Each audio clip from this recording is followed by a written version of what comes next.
ఆ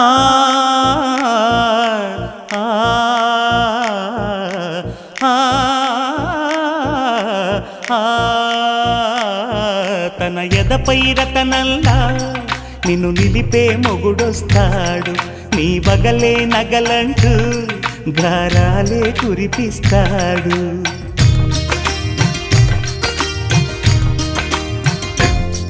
తన ఇంటికి కళ్ళ తెచ్చే మహాలక్ష్మిగా పూజిస్తాడు, తన కంటికి వెలుగిచ్చే మణిదీపం నీవంటాడు.